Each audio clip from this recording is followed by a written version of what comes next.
광야 후반기의 연단. 민수기 20장 1절에서 21절 말씀입니다.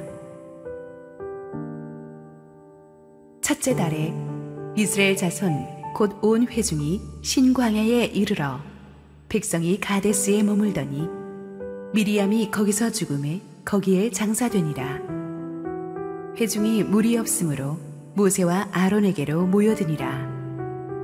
백성이 모세와 다투어 말하여 이르되 우리 형제들이 여호와 앞에서 죽을 때에 우리도 죽었더라면 좋을 뻔하였도다.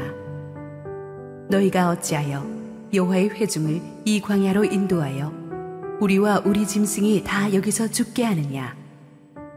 너희가 어찌하여 우리를 애굽에서 나오게 하여 이 나쁜 곳으로 인도하였느냐? 이곳에는 파종할 곳이 없고 무화과도 없고 포도도 없고 석류도 없고 마실 물도 없도다. 모세와 아론이 회중 앞을 떠나 회막문에 이르러 엎드리매 여호와의 영광이 그들에게 나타나며 여호와께서 모세에게 말씀하여 이르시되 지팡이를 가지고 내 형 아론과 함께 회중을 모으고 그들의 목전에서 너희는 반석에게 명령하여 물을 내라 하라. 내가 그 반석이 물을 내게 하여 회중과 그들의 짐승에게 마시게 할지니라. 모세가 그 명령대로 여호와 앞에서 지팡이를 잡으니라.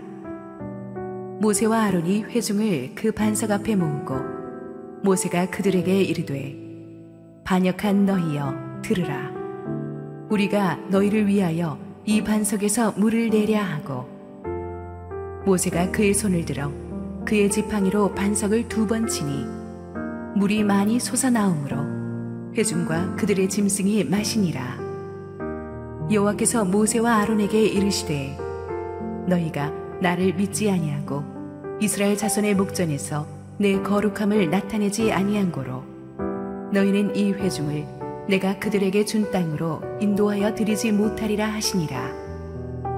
이스라엘 자손이 여호와와 다투었으므로 이를 무리바 무리라 하니라. 여호와께서 그들 중에서 그 거룩함을 나타내셨더라. 모세가 가데스에서 에돔 왕에게 사신을 보내며 이르되 당신의 형제 이스라엘의 말에 우리가 당한 모든 고난을 당신도 아시거니와 우리 조상들이 애굽으로 내려갔으므로 우리가 애굽에 오래 거주하였더니 애굽인이 우리 조상들과 우리를 학대하였으므로 우리가 여호와께 부르짖었더니 우리 소리를 들으시고 천사를 보내사 우리를 애굽에서 인도하여 내셨나이다. 이제 우리가 당신의 변방 모퉁이 한 성읍 가데스에 있사오니 청하건대 우리에게 당신의 땅을 지나가게 하소서. 우리가 밭으로나 포도원으로 지나가지 아니하고 우물물도 마시지 아니하고 왕의 큰 길로만 지나가고 당신의 지경에서 나가기까지 왼쪽으로나 오른쪽으로나 치우치지 아니하리다 한다고 하라 하였더니 에돔 왕이 대답하되 너는 우리 가운데로 지나가지 못하리라. 내가 칼을 들고 나아가 너를 대적할까 하노라. 이스라엘 자손이 이르되 우리가 큰 길로만 지나가겠고 우리나 우리 짐승이 당신의 물을 마시면 그 값을 낼 것이라. 우리가 도보로 지나갈 뿐인즉 아무 일도 없으리이다 하나 그는 이르되 너는 지나가지 못하리라 하고 에돔 왕이 많은 백성을 거느리고 나와서 강한 손으로 막으니 에돔 왕이 이같이 이스라엘이 그의 영토로 지나감을 용납하지 아니하므로 이스라엘이 그들에게서 돌이키니라. 할렐루야. 우리 하나님께 감사와 영광의 박수 올려드리겠습니다. 긴 명절 연휴를 끝내고 다시 건강한 모습으로 여러분 뵙게 돼서 참 좋습니다. 실시간 현장 예배에 나오신 성도님들과 지금 실시간 온라인 생방송으로 함께 하시는 국내 모든 성도님들에게 하나님의 은혜가 충만하게 임하기를 원합니다. 우리 함께 기도하시고 말씀 보겠습니다. 사랑하는 아버지, 명절 연휴를 마무리하면서 또 새로운 축복의 시즌을 시작하고자 합니다. 오늘도 말씀을 통해 주님께서 은혜를 주시고 부족한 종을 온전히 감춰 주시옵소서. 예수님 이름으로 기도했습니다. 아멘. 지난주 본문에서 우리는 이스라엘 백성들이 가나안 땅 남방 초입의 가데스 바네아, 이제 거기서 바로 약속의 땅으로 진입하기만 하는 그 시점에서 대형 사고를 치는 것을 살펴보았습니다. 부정적 10명의 정탐꾼들의 말에 미혹돼서 하룻밤새 그들은 하나님을 향한 불신과 원망의 군중으로 돌변했습니다. 하나님은 그들에게 진노하셨고 그들은 약속의 땅으로 들어가지 못하고 그대로 광야로 유턴당해서 무려 38년을 그 지역에서 유리방황하게 되죠. 이것은 너무나 뼈아픈 일이었습니다. 왜냐하면 출애굽한 지 1년 6개월밖에 안 돼서 바로 들어갈 수 있었던 땅을 순전히 불순종과 불신과 원망으로 인해서 38년을 이제 호송세월을 하게 되었기 때문이죠. 그 고통의 38년 광야 생활이 끝나고 오늘의 본문인 민수기 20장은 이제 다시 그 가데스 바네아 그 지점으로 데자뷰처럼 다시 돌아오는 시점부터 시작됩니다. 이제 마라톤으로 치면은 광야 생활 40년째니까 마지막 결승 테이프를 향해서 달려가는, 그래서 젖먹던 힘까지 끌어내서 마지막 스퍼트를 해야 되는 그 시점인데 그 마지막 스퍼트하는 이 구간도 쉽지 않았습니다. 오늘의 말씀은 이 광야 후반기라고 할 수도 없죠. 광야 마지막 그 구간 40년째 그들이 연단받았던 과정을 다루고 있습니다. 1절 읽습니다. 첫째 달에 이스라엘 자손 곧 온 회중이 신광야에 이르러 백성이 가데스에 이르더니 미리암이 거기서 죽음에 거기에 장사되니라. 이 첫째 달이란 광야 생활 끝나던 40년째 첫 달을 가리키는데 여기서 굳이 모세의 누이 미리암의 죽음을 언급하는 이유가 무엇일까요? 모세의 누이 미리암은 우리도 알다시피 출애굽 초창기에는 아주 큰 영향력을 가진 리더였습니다. 그 출애굽하고 나서 홍해를 건너게 하신 하나님을 찬양하면서 온 백성 성가대를 지휘했던 전체 예배 본부장에 해당했던 사람이 미리암이었어요. 그런데 그 미리암이 모세를 향한 그 불평과 원망을 감추지 못하고 있다가 모세가 구스 여인을 아내로 취한 사실을 빌미로 삼아서 모세를 공격했어요. 그 권위에 도전했습니다. 어떻게 하나님이 너한테만 말씀하셨겠느냐? 그 모세의 권위에 도전하는 미리암을 하나님이 뭉둥병으로 치셨죠. 모세가 결사적으로 중보하지 않았더라면 죽었을 것입니다. 간신히 하나님의 용서를 받고 살아나긴 했지만 그 다음부터 40년 동안 미리암은 그냥 죽은 것처럼 지냈어요. 그런데 하나님께서 광야 40년째 되던 그해 미리암이 죽었다는 이야기를 성경에 기록하십니다. 그 말씀은 미리암의 죽음은 불평과 원망과 반역의 세대가 이제 완전히 퇴장한다는 것을 의미하는 상징적인 메시지입니다.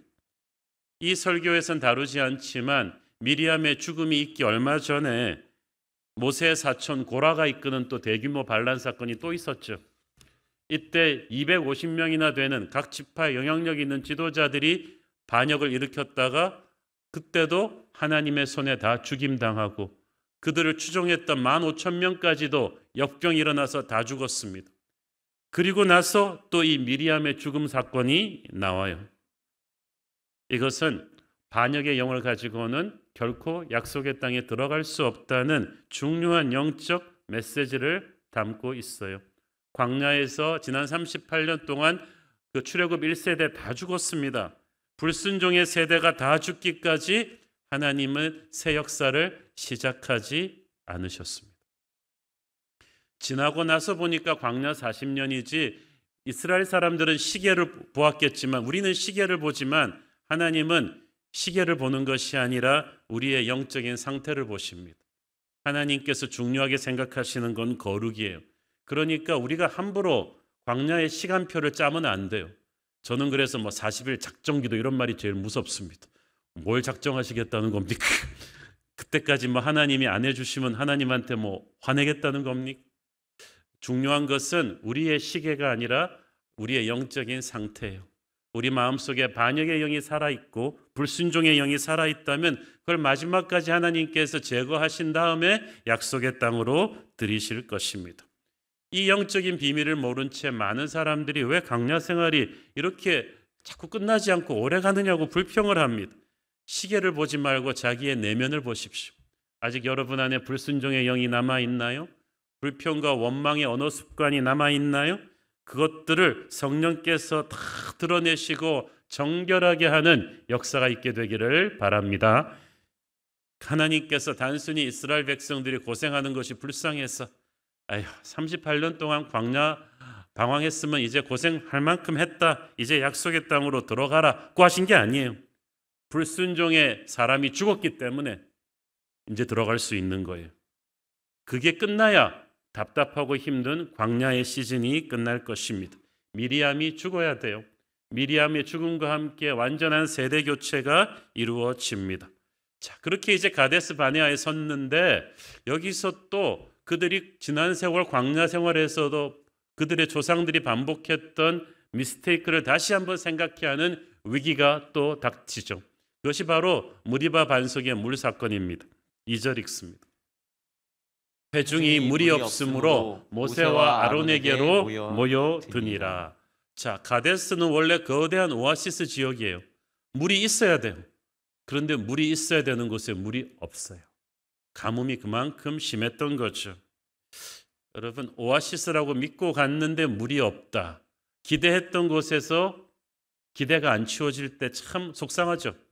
주유소에 갔는데 기름이 없고 마트에 갔는데 살 물건이 떨어졌다. 분노가 일어나죠. 이럴 때 사람들이 하나님께 뭘 바라보면서 감사하고 간구하기보다는 불평과 원망부터 하고 봅니다. 그들은 이것이 40년 광야 생활 마지막 스테이지에서 하나님이 주시는 시험인 것을 깨닫지 못했습니다. 그래서 그들의 조상들이 했던 것과 똑같은 미스테이크를 반복하죠. 3절 읽습니다. 백성이 모세와 다투어 말하여 이르되 우리 형제들이 여호와 앞에서 죽을 때 우리도 죽었더라면 좋을 뻔하였도다. 여기서 다투어 말했다는 말은 좀 더 정확하게 번역하면 멱살을 잡고 싸우듯이 거칠게 되어들었다는 뜻입니다. 자, 그런데 이 백성들이 누구냐면 출애굽 2세대예요. 1세대들 다 죽고 출애굽 2세대예요.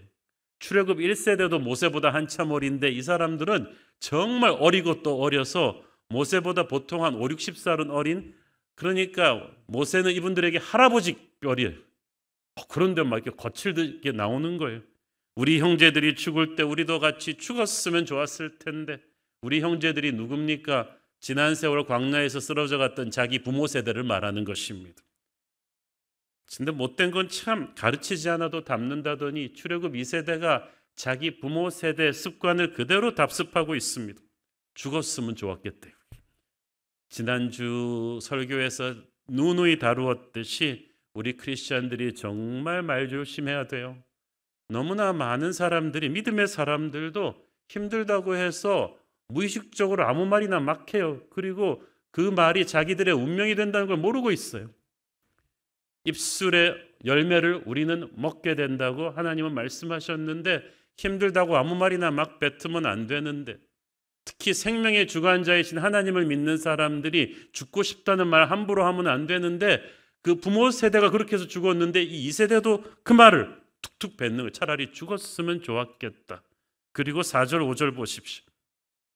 너희가 어찌하여 여호와의 회중을 이 광야로 인도하여 우리와 우리 짐승이 다 여기서 죽게 하느냐? 너희가 어찌하여 우리를 애굽에서 나오게 하여 이 나쁜 곳으로 인도하였느냐? 이곳에는 파종할 곳도 없고 무화과도 없고 포도도 없고 석류도 없고 마실 물도 없도다. 참 없고 옛날에 해태 타이거스가 한참일 때 그 김웅영 감독 조크가 생각이 나. 동료리도 없고 뭐 종범이도 가고 뭐 없고 어떻게 부정적인 눈으로 보니까 없는 것만 이렇게 보입니까? 게다가 습관적으로 나오는 이 애굽 얘기. 애굽에 있었으면 좋았을 거죠. 어째서 거기서 데리고 나왔느냐? 왜 데리고 나오긴, 애굽에서 잘 못 살았으니까 데리고 나오죠. 애굽에서 노예 생활했으니까 데리고 나왔죠. 살려달라고 부르짖었으니까 데리고 나왔죠. 그래놓고 데리고 나와서는 조금 힘들다고 왜 데리고 나왔냐? 마치 아버지, 어머니 왜 나를 낳으셨나요? 그런 것과 마찬가지. 자, 그런데 이 출애굽 2세대는 다 광야에서 태어난 세대라고 했죠. 애굽에서 살아본 적이 없어요. 그러면 이들이 애굽 얘기를 어디서 들었을까요? 부모 세대가 해준 거죠. 참, 이 출애굽 1세대가요. 불평과 원망으로 자기들만 죽은 것으로 모자라서 자기 자녀들한테도 잘못된 자녀 교육을 해놓은 거예요. 자기들이 그렇게 하나님의 진노를 샀으면 자녀들에게는 애굽 같은 얘기는 딱 지워버리고 새로운 역사, 약속의 땅을 향해 가는 미래지향적인 비전을 심어놓고 가야 되잖아요. 그런데 애들 앉혀놓고 항상 에휴, 애굽이 좋았지, 애굽이 좋았지 이 얘기만 하니까 이 출애굽 2세대가 자기들이 경험해보지도 못했던 애굽을 잘못 그리워하는 습관이 붙었어요. 부모님들이 참 가정에서 잘하셔야 됩니다. 우리 뉴젠 주일학교 선생님들이 정말 정성껏 가르치지만 그래봤자 일주일에 2시간이에요. 일주일을 내내 아이들을 데리고 있는 우리 부모님들 단순히 가정 예배만 말씀하는 게 아니에요. 아이들 앞에서 언어 생활을 조심하셔야 돼요. 밥 먹으면서 평상시에 TV 보시면서 하는 모든 대화 속에 여러분은 믿음을 말씀하셔야 돼요. 긍정적인 믿음을 말씀하시고 비전을 얘기하셔야지. 죽겠다, 못 살겠다, 너 때문이다 이런 불평과 원망의 말을 하시면 안 되는 거예요. 우리 부모가 무심코 내뱉은 그 많은 말들이 우리 아이들의 무의식 속에, 인격 속에 담겨져서 그들의 가치관을 만들고 그들의 운명을 만드는 것입니다. 그래서 이 출애굽 2세대가 부모 세대한테 잘못 물들인 거예요. 고난의 광야를 통해서 하나님께서는 그들 안에 있는 애굽을 제거하기 원하셨는데 부모 세대가 거기에 죄를 뿌리고 간 거예요. 너희가 어째서 우리를 애굽에서 나오게 했느냐? Why? Why라는 말을 2번이나 계속 반복해요. Why는 하나님이 주신 이 비전을 지금 망각했다는 얘기예요. 하나님은 분명히 몇 번씩 말씀하셨어요. 시내산에서부터 내가 너희를 애굽에서 인도하여 낸 것은 너희를 거룩한 제사장 나라로 만들기 위함이다. 약속의 땅에 들어가서 하나님을 믿는 백성은 이렇게 복받는다는 것을 너희로 말미암아 열방이 축복을 받게끔 그런 민족으로 만들기 위해 데리고 나왔다고 수도 없이 비전을 선포해 주셨는데 고통이 조금만 심해진다고 백성들은 비전은 까맣게 잊어버리고 왜 우리 데리고 나왔냐? 왜 우리를 생고생시켰냐 하는 거예요. 그래서 무리바에 하나님과 다투었다는 거죠. 이곳에는 파종할 것도 없고 무화과도 없고 포도도 없고 석류도 없고 마실 물도 없고 모두 없고 자, 그런데 이 사람들이 지금 잘 모르는 게 이곳이 마지막 종착역이 아니에요. 고속도로 휴게소란 말이에요. 지나가는 곳이에요. 가데스는. 가데스에서 이것도 없고 저것도 없고 집에서 요구할 걸 요구하면 어떻게 해요? 여러분 고속도로 휴게소에 가가지고 여기는 온돌방도 없고 침대도 없고 이러는 사람이 있다면 정신병자죠. 영적으로 병이 드니까 지나가는 스테이션을 영원한 집이라고 착각을 하니까 불평과 원망이 계속해서 나오는 거예요. 믿음 없는 눈으로 현실의 어려움을 보니까 가데스의 가문밖에는 보이지를 않아요. 불신의 눈은 현실의 나쁜 부분만을 보게 합니다.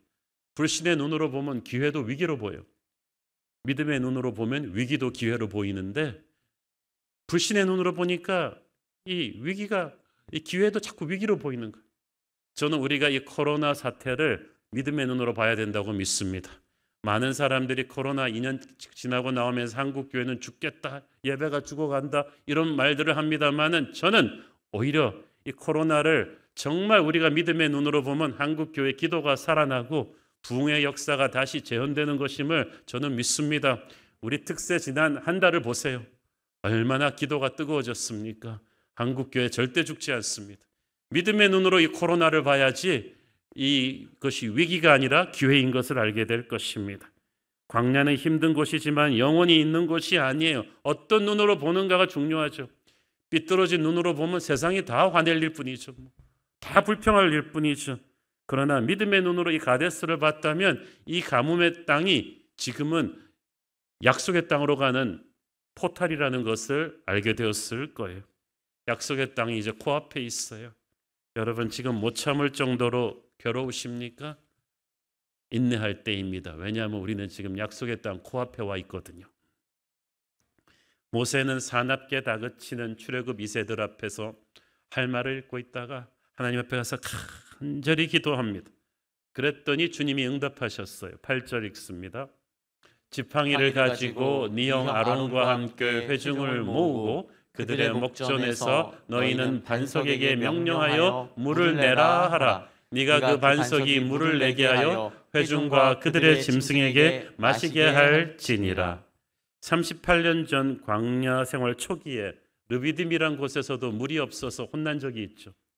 그때 하나님께서도 바위에서 물이 솟게 하셨는데 그때는 하나님께서 지팡이로 바위를 치라고 명령하셨었어요. 그런데 38년이 지난 지금은 가데스에서는 지팡이는 들되 바위에다가는 말로 선포만 하라고 하셨어요.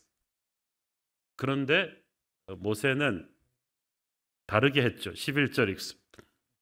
모세가 그의 손을 들어 그의 지팡이로 반석을 2번 치니 물이 많이 솟아나오므로 회중과 그들의 짐승이 마시니라. 자, 저 말을 간단하게 보지 마세요. 물이 얼마나 많이 솟아났으면 200만 백성들과 짐승들 수십백만 마리까지 다 마셨겠어요. 우리 앞에 있는 양재천이 엄청나게 범람할 때 정도로 콸콸콸콸 쏟아져 나왔을 거예요. 참 우리 하나님 좋으신 분이에요.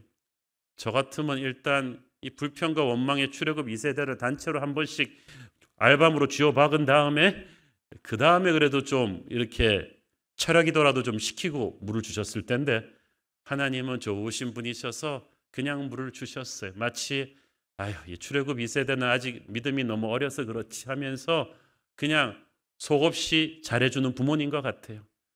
불평하고 원망하고 어머니 왜 날 낳으셨냐고 박박 대드는 녀석한테 그래도 저녁 됐다고 저녁상 차려주는 이 부모님의 마음과 똑같은 거죠. 자, 그런데 물은 쏟아져 나왔는데 상황이 뜻밖의 상황이 벌어졌어요. 하나님께서 모세와 아론에게 징계를 내리십니다. 12절 읽습니다. 여호와께서 모세와 아론에게 이르시되 너희가 나를 믿지 아니하고 이스라엘 자손의 목전에서 내 거룩함을 나타내지 아니한 고로 너희는 이 회중을 내가 그들에게 준 땅으로 인도하여 드리지 못하리라 하시니라. 와, 이게 다 된 밥에 재 떨어진다고 40년 고생이 순식간에 물거품이 되는 순간입니다. 저는 이 말씀을 보고 참 모세가 너무나 상심했겠다는 생각이 들었어요. 아니 불평과 원망한 건 백성들인데 모세한테 왜 이러시나. 이 고생을 하고 여기까지 왔는데 왜 모세와 아론이 못 들어가나. 뭘 잘못했는가 보니까 하나님께서는 너희가 모세와 아론이죠. 나를 믿지 아니하고 이스라엘 자손의 목전에서 내 거룩함을 나타내지 않았다고 했어요. 자, 모세가 제가 볼 때는 화가 난 거예요. 그래가지고 이거를 두드린 거죠. 반석을 돌로 친 건데 하나님께서는 모세의 문제를 스트레스나 분노라고 하지 않으시고 너희가 나를 믿지 못해서라고 되어 있습니다. 이상하죠? 여러분 200만 이스라엘 백성들 중에서 믿음 없는 사람 줄로 세웠을 때 아마 제일 끝에 세워야 될 사람이 모세일 거예요. 어떻게 모세가 믿음이 없어요? 모세가 믿음이 없으면 어떻게 지팡이 하나 들고 애굽에 열장 내리고 홍해 가르고 이렇게 하나님의 기적의 도구가 돼서 여기까지 왔겠어요? 왜 모세한테 믿음이 없다고 하실까? 자, 여기서 보면은 참 제가 리더십 연구하는 사람으로서 모세의 심정을 우리가 10분 이해할 수가 있습니다. 이 모세의 분노 뒤에는 불신의 문제가 있어요. 40년 모세는요 이렇게 화가 많은 사람 아니었어요. 원래 모세는 이 지면에서 가장 온유한 사람이라고 했어요. 그런데 40년 동안 이 힘들고 원망하는 백성들을 이끌고 오면서 모세도 자기도 모르게 좀 지친 것 같아요. 제가 그 의사분들이요 스트레스가 많으세요. 수십 년 또 하루 종일 아픈 분들만 대하다 보니까 본인들도 자기도 모르게 슈바이처라도 지칠 수밖에 없죠.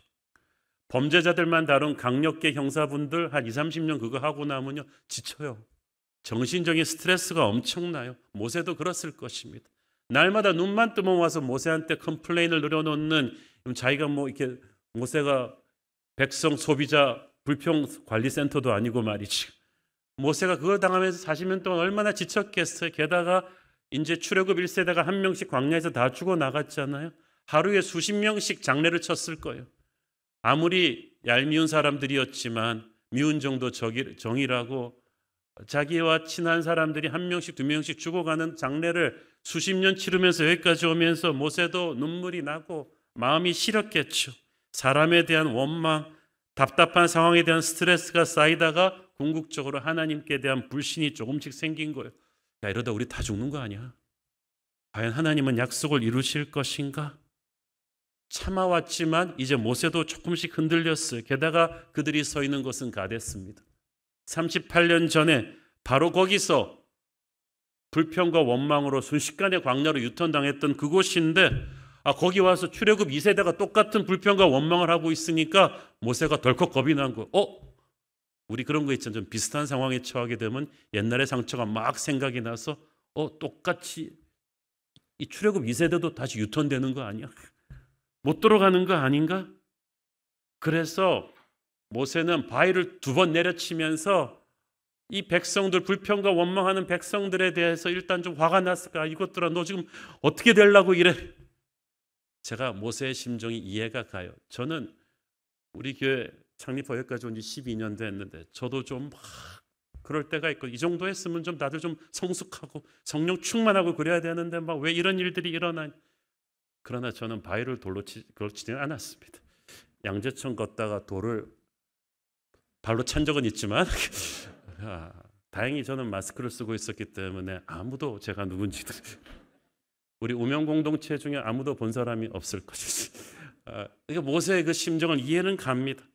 그리고 이 백성들, 이 못난 것들 또 지 부모들처럼 다시 광야로 유턴되면 어떡하나 하는 분노, 또 하나님에 대한 그 섭섭함, 혹시 이러다 다시 하나님께서 우리를 유턴시키는 게 아닌가 하는 그런 두려움까지 합쳐졌을 거예요. 모세의 인내심이 바닥이 났어요.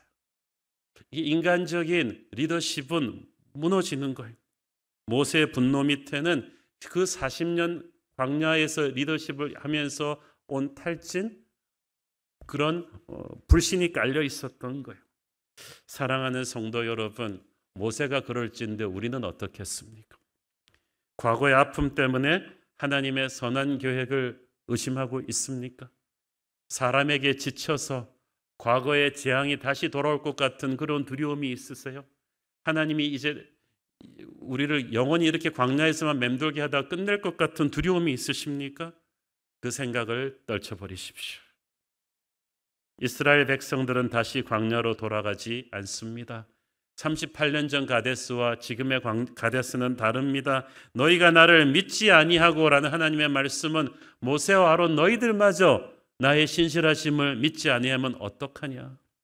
너희가 은근히 믿지 않으니까 백성들까지도 2세들까지도 이런 것이 아니냐 하면서 영적인 책임을 물으신 것입니다. 사람이 아무리 우리를 실망시켜도 여러분 우리는 하나님의 신실하심을 끝까지 믿어야 합니다. 하나님의 계획이 부정적인 사람들로 인해 좌절되지는 않거든요. 그것을 믿어야 분노의 감정을, 조급함의 감정을 내려놓을 수 있습니다.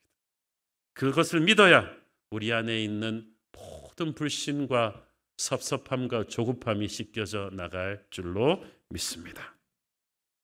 어쨌든 약속의 땅으로 못 들어가게 됐기 때문에 모세는 많이 낙담했을 것입니다. 그렇지만 마음을 추스리고 일어나서 자신의 사명을 끝까지 감당하기 위해서 계속 이스라엘 백성들을 인도하며 이제 전진합니다. 이제 거기서 가나안 땅으로 올라가자면은 남쪽을 장악하고 있는 에돔 족속의 영토를 통과하는 게 가장 적합했습니다. 이 에돔이 누굽니까? 그 옛날 이스라엘의 조상이 되는 야곱의 쌍둥이 형 에서의 후손들이에요. 그래서 모세는 에돔 왕에게 사신을 보내면서 우리가 남이가 그러면서 혈연 관계를 강조합니다. 그래서 에돔 영토 내를 관통하는 The King's Highway, 왕의 큰 길이라는 유명한, 그 당시 유명한 대상들이 통과하는 도로죠. 우리나라로 치면 경부고속도로 같은 것입니다. 가장 크고 중요한 도로인데 거기 좀 통과하게 해주십시오. 우리가 아무것도 건드리지 않고 조용하게 그냥 행진만 하겠습니다. 식량도 중간에서 먹지 않겠습니다. 그러나 에돔은 그 요청을 아주 냉정하게 거절합니다. 그뿐만 아니라 수틀리면 무력 행위도 불사하겠다고 그렇게 엄포를 놓았습니다. 사실 에돔 왕의 입장도 이해는 가요. 이게 한 명, 두 명도 아니고 200만이에요. 게다가 무기를 들 수 있는 장정만 60만이 넘는 병력이에요. 고대 사회에 그 정도 무력 병력을 동반한 대이동은 없었어요. 그 이스라엘 백성들의 지난 40년 동안의 행적은 그 당시 그 중동 지역이 아주 전설처럼 번지고 있었어요. 도대체 어떤 민족이 저 강대국 애굽의 기마대를 다 수장시키고 나와가지고 며칠 살아남기도 힘든 저 광야에서 구름 기둥, 불 기둥과 함께 다니면서 아무데도 식량과 생수가 없는데 하나님이 만나와 메추라기와 생수를 터뜨려서 먹이고 입히시면서 40년을 견딘 저 민족, 무서운 민족이라는 것이 다 소문이 파다했어요. 그리고 모세는 뭐 자기들은 아무것도 건드리지 않고 조용하게 지나가겠다고 하지만 그 말을 어떻게 믿어요? 야곱의 후예들인데 사기꾼 전문가 야곱의 후예들의 전설을 아는데 우리가 남이가 그런데 더 무서워. 차라리 남이면 좋겠다. 그리고 모세의 말이 진실이라고 해도 견물생심이라고 저 광야에서 고생하던 것들이 에돔 영토로 지나가다가 에돔의 부유한 이런 마을과 가축을 보면은 순식간에 눈이 뒤집어져 가지고 약탈자로 변하는 어떻게 알아요? 그러니까 에돔 왕의 입장에서도 이해가 가는 거예요. 그러니까 에돔 왕은 군대까지 거느리고 나왔어. 칼 들고 딱 돌아가 안 돼 하면서 국경의 문을 닫아버렸습니다. 모세가 2번, 3번 간청해도 안 되니까 이스라엘 백성들은 낙담해서 에돔 땅을 우회하죠. 한참을 우회하게 됩니다. 아마 굉장히 낙심했을 것입니다. 물론 싸울 병력은 있었지만 하나님께서 일찌감치 에돔은 건드리지 말라고 하신 땅이에요. 결국 먼 홍해길로 갈 수밖에 없었다고 되어 있는데 성경 다른 본문에 보면 이 일로 인해 이스라엘 백성들이 마음이 많이 낙담되었다.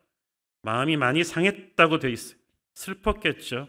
하나님이 야속하기도 했을 거예요. 광야 생활 마지막 40년인데 마지막 해에는 좀 뭐가 좀 나아져야 되는데 인생이 나한테만 이렇게 힘든 건가? 마지막까지 왜 이렇게 힘이 드나?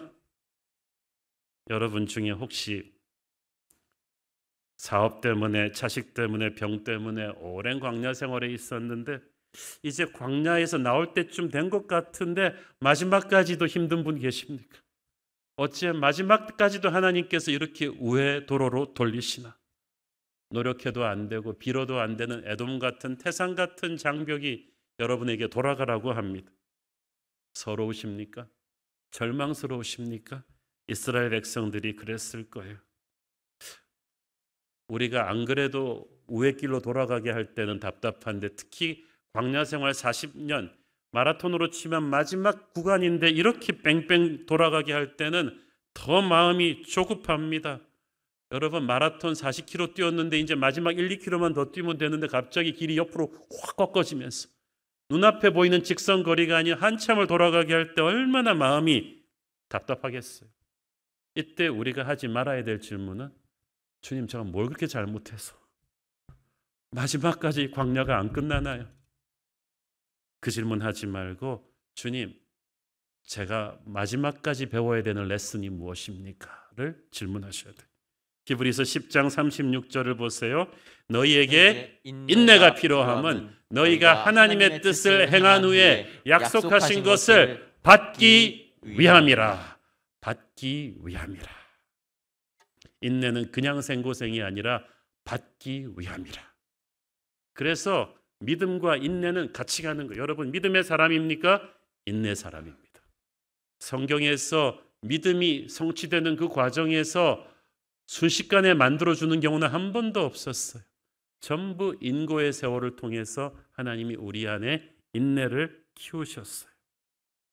인내는 언제 키워집니까? 하나님의 노를 통해서 키워져요.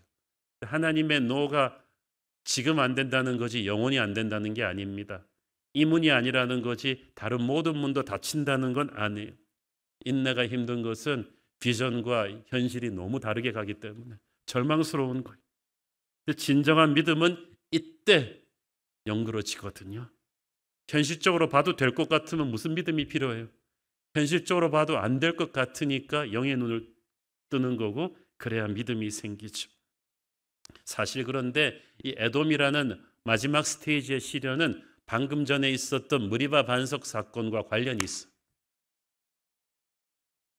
광야 생활 40년 동안 이스라엘 백성들이 겪는 이 문제 패턴이 비슷했어요. 어떤 위기가 왔을 때 감사하고 간구함으로 아뢰으면 되는데 위기가 올 때마다 불평과 원망부터 먼저 하다가 계속해서 문제가 더 커지는 이 패턴이 계속 반복됐거든요. 출애굽 1세대가 그러다가 죽었는데 출애굽 2세대도 부모한테 배운 못된 버릇으로 똑같이 어프로치를 하니까 하나님께서 이제는 이 출애굽 2세대에게 한 번 더 이 인내의 시험을 주신 거예요. 약속의 땅으로 돌아가기 전에 강인한 믿음을 한 번 더 가르쳐 주기 위해서 에돔 왕의 장벽을 허락하신 것입니다. 그러므로 하나님이 허락하신 시험에는 낭비가 없어요. 이 시험이 얼마 안 있어서 빛을 발합니다. 에돔 왕 때문에 길을 한참 돌아가는 그 인고의 세월을 쌓으면서 그들에게는 믿고 인내하는 그 내성이 생겼어. 가나안 땅 들어가자마자 첫 번째 치른 전투가 여리고성 전투인데 그 전투 어떻게 치렀는지 기억나시죠? 7일 동안 뺑뺑 돌기만 하면서 치렀어요. 얼마나 여리고 병사들이 조롱하고 그랬겠어요. 그런데도 그걸 참고 그 젊은 출애굽 2세대가 인내하며 7일 동안에 계속 돌 수 있는 인내가 어디서 왔을까요?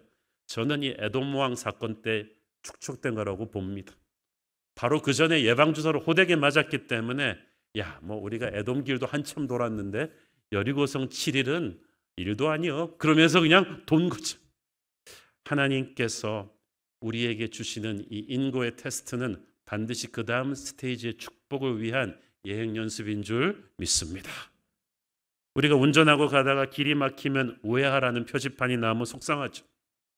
특히 명절 때 어디 가면 이렇게 좀 빨리 가고 싶은데 고속도로에서 내려서 국도로 한참 뺑뺑 돌릴 때는 속상합니다. 그때는 100% 도로 수리 공사하거나 확장 공사하거나 지하 배관 공사하거나 어딘가 공사 중이에요.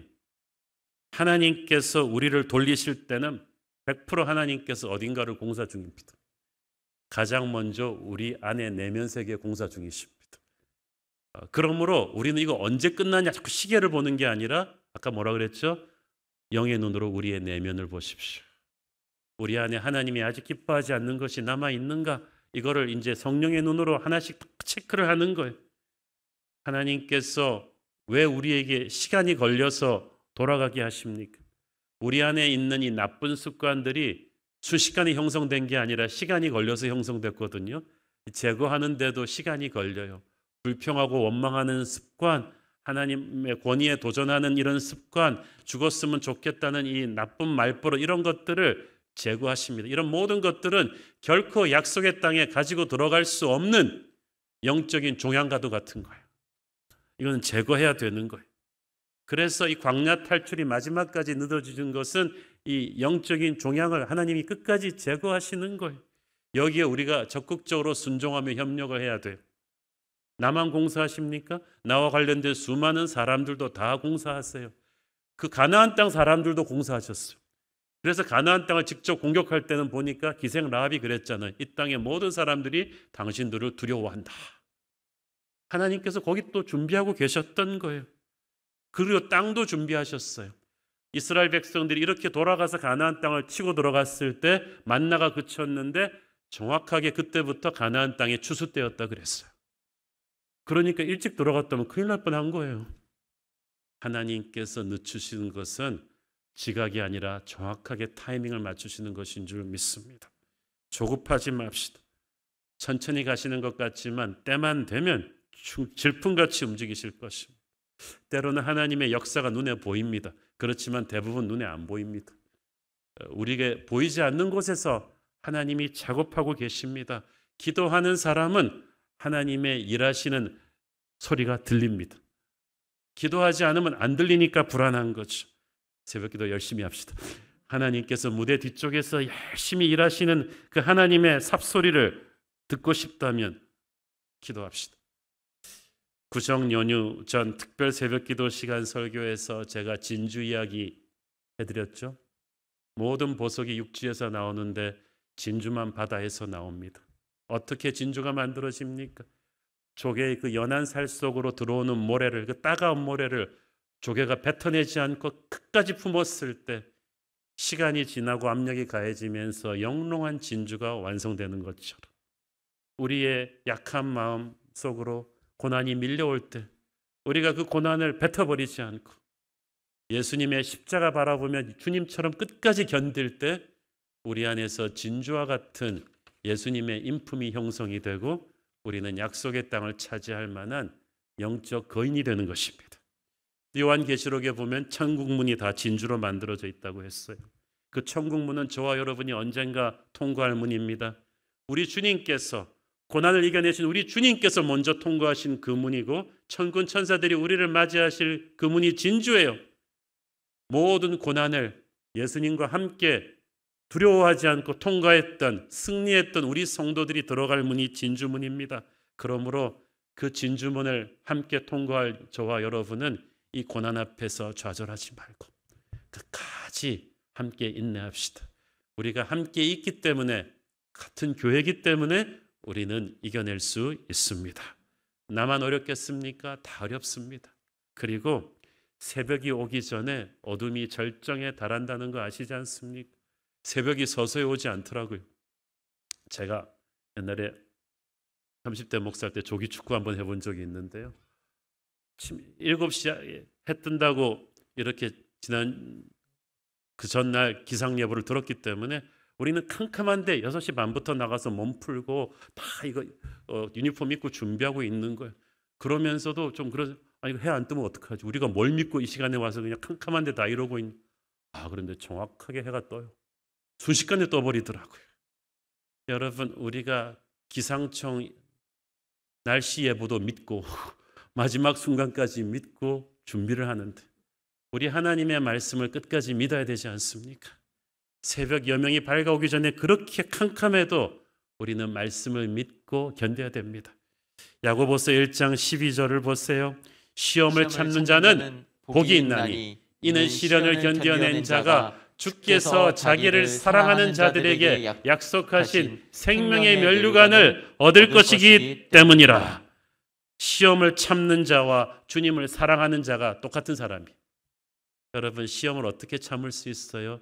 예수님을 사랑하면서 참는 거야. 이젠 도저히 안 되겠다. 이젠 더 이상 못 가겠다. 이제는 손 털자 싶을 정도로 힘든 때가 지금이라면 지금이 인내할 때예요. 이제 약속의 땅이 코앞에 왔습니다. 오랜 연단의 시간이 끝나는 마지막 연단의 시간입니다. 이럴 때 생각을 복잡하게 하면 안 돼요. 이때 생각을 단순하게 하고 하나님의 뜻을 믿고 주님 사랑합니다. 끝까지 이것을 의심하지 않겠습니다. 라고 결승 테이프를 향해 달려나가십시오. 어느 순간에 캄캄한 어둠이 사라지고 저와 여러분 앞에 빛나는 여명의 약속의 땅이 열릴 줄 믿습니다. 우리는 그런 강인한 믿음을 가진 성도들인 줄 믿습니다. 기도하겠습니다. 사랑하는 아버지, 광야 후반기 마지막까지 그들에게 주어진 연단에는 이유가 있었습니다. 주님, 지금 광야 마지막을 가면서 지치고 쓰러져 백기를 던지고 싶은 분이 있다면 포기하지 않게 하여 주옵소서. 나를 사랑하시는 하나님을 끝까지 믿고 인내해서 결승 테이프를 끊게 하옵소서. 약속의 땅 코앞에 우리가 와 있음을 믿습니다. 절망하지 않게 하옵소서. 예수님 이름으로 기도했습니다. 아멘.